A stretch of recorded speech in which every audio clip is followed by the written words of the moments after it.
What's up, everybody? This microphone in front of me doesn't work. It's actually all coming from this mic. This is not plugged in any way, shape, or form. It just looks kind of more legit. Anyways, I am making the second part to this remodeling video. Had a couple of tenants that were in a rental property of mine for 2 years, and they left after leaving the place of disaster, after skipping months of not of paying rent, and I wasn't able to evict them because of the CARES Act, blah, blah, blah. Anyways, we have renovated the property. It looks really, really nice. We didn't do major renovations. There was no need to, really. But I thought instead of continuing to rent it out, since I'm putting so much money into it, and relatively so much money, we're talking $10,000, $12,000. I know some rehab projects can be double, triple that. But anyways, instead of continuing to rent it out, the neighborhood has appreciated so much in the last couple of years that we just, are trying to cash in. And when I say we, I mean totally me by myself. I don't know why I keep saying we. Sounds more legit, like I work with a company. I don't. It's just me. So all the struggles and all the successes are just me. Anyways, let's take a look at the before and afters. I am currently in contract with a buyer. We were in contract a couple of weeks ago. That fell through. Realizing it's such a normal thing when buying real estate for contracts to just basically fall through in earnest money. I don't know if you guys know, almost means jack squat. I mean, they put $1,000 of earnest money down, and then their lender was like, well, we're not going to approve you for the amount the pre-approval letter stated. And so they just fell out of contract, and there were no repercussions, even though we had a signed contract. Just part of the business, part of the industry. Anyways, now we've got a very secure contract. They're approved for way more than the first buyer was approved for. So let's take a look at why they were so interested in the property. It looks awesome now. Here are some before and afters. All right, so this is kind of like the sitting room, fireplace room or whatever. We obviously removed all that trash, put down some new flooring, and painted that brick back wall. This was kind of during renovations. Everything was totally just gutted, and we put in some new appliances and a new countertop and new sink.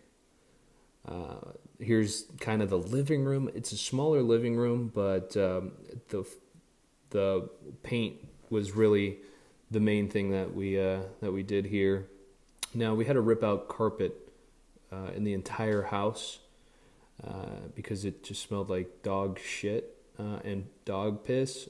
So we ripped out the carpet upstairs, and here you can see they left all this trash, which was quite expensive to clean up. Anyways, we put in some new lights in the bedrooms upstairs. I realize this is a terrible video of the master bedroom right here, but yeah, we cleaned it up really nice. We got it painted, new carpet, and the only thing we did to the bathrooms downstairs, this is the upstairs bathroom, is new flooring.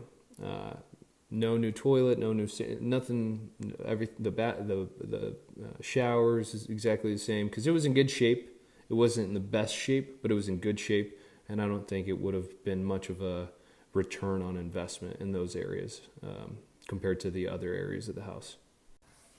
So as you can see, we made very minor repairs. It did take about 3 weeks for all that stuff. Luckily, we didn't have to do anything crazy with electrical, plumbing, any of that. The front lawn and backyard, I just knocked out myself real quick with a lawnmower, a weed whacker, leaf blower, some new mulch, and yeah, it was easy. They were trying to charge me like $1,100 to clean up. I knocked it out in 2-3 hours in the morning. So yeah, I mean, if you can do it yourself, I mean, why wouldn't you, right? What else? So now we're in contract. I think that's a lovely little starter home. So so the buyers thought so as well. And so the buyers right now are all done with inspection. We're moving on to appraisal.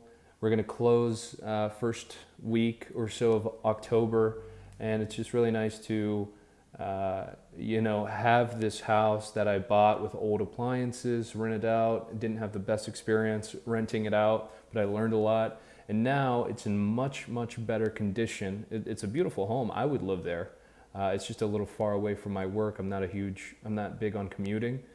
So I live close to my actual job.